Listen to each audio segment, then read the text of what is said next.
ഹൈക്കോടതി കളമശ്ശേരിയിലേക്ക് ഉയരുന്നത് വിശാലമായ ജുഡീഷ്യൽ സിറ്റി. കളമശ്ശേരി മെഡിക്കൽ കോളേജിന് സമീപമുള്ള NIA കോടതിക്ക് പരിസരത്താണ് പുതുതായി ഹൈക്കോടതി നിർമ്മിക്കുന്നത്. ഹൈക്കോടതി കൂടി ഉൾപ്പെടുന്ന ജുഡീഷ്യൽ സിറ്റി കളമശ്ശേരിയിൽ സ്ഥാപിക്കാൻ മുഖ്യമന്ത്രി പിണറായി വിജയൻ, ഹൈക്കോടതി ചീഫ് ജസ്റ്റിസ് ആശിഷ് ജിതേന്ദ്ര ദേശായി എന്നിവർ പങ്കെടുത്ത ഉന്നതതല യോഗത്തിൽ ധാരണയായി. കളമശ്ശേരി കേന്ദ്രമായി ജുഡീഷ്യൽ സിറ്റി സ്ഥാപിക്കുന്നതിനുള്ള തുടർ നടപടികൾക്ക് കൊച്ചിയിൽ ചേർന്ന യോഗം രൂപം നൽകിയതായി മുഖ്യമന്ത്രി പിണറായി വിജയൻ അറിയിച്ചു. ഇതിന്റെ അടിസ്ഥാനത്തിൽ ഹൈക്കോടതി ജഡ്ജിമാർ, സംസ്ഥാന മന്ത്രിമാർ എന്നിവരുടെ സാന്നിധ്യത്തിലുള്ള സ്ഥലപരിശോധന ഫെബ്രുവരി 17 നടക്കും.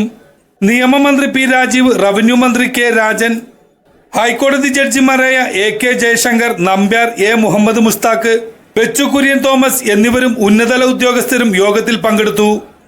കളമശ്ശേരിയിൽ ഇപ്പോൾ കണ്ടെത്തിയിട്ടുള്ളത് 27 ഏക്കർ സ്ഥലമാണ്. ആവശ്യമുണ്ടെങ്കിൽ അതും കൂടി കണ്ടെത്താനാണ് തീരുമാനം. ഹൈക്കോടതിക്കൊപ്പം ജുഡീഷ്യൽ അക്കാദമി, മീഡിയേഷൻ സെന്റർ തുടങ്ങിയ രാജ്യാന്തര തലത്തിലുള്ള ആധുനിക സ്ഥാപനങ്ങളും സംവിധാനങ്ങളും കളമശ്ശേരിയിൽ നിർമ്മിക്കാനാണ് ലക്ഷ്യമിടുന്നത്. 28 ലക്ഷം ചതുരശ്ര അടി വിസ്തീർണത്തിൽ ഭാവിയിലെ ആവശ്യങ്ങൾ കൂടി കണക്കിലെടുത്തിട്ടുള്ള സൗകര്യങ്ങളും ദീർഘകാല കാഴ്ചപ്പാടോടെ ഒരുക്കാനാണ് ആലോചന. ജഡ്ജിമാരുടെ office, advocate general office, staff quarters, അഭിഭാഷകരുടെ ചേംബർ, പാർക്കിംഗ് സൗകര്യം എന്നിവ കളമശ്ശേരിയിൽ ഒരുക്കാനാണ് ലക്ഷ്യമിട്ടിരിക്കുന്നത്.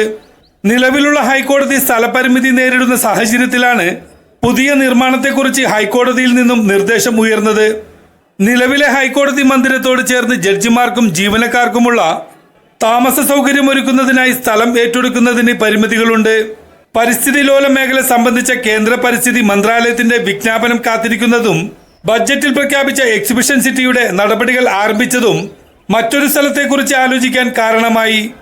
എല്ലാ വിഭാഗം ജനങ്ങൾക്കുമുള്ള പ്രത്യേക യാത്രാ സൗകര്യം, പ്രദേശത്തിന്റെ ഭൂമിശാസ്ത്രപരമായ പ്രാധാന്യം എന്നിവ കണക്കിലെടുക്കുമ്പോൾ ജുഡീഷ്യൽ സിറ്റിക്ക് ഏറ്റവും അനുയോജ്യം കളമശ്ശേരിയാണെന്ന് യോഗം വിലയിരുത്തി.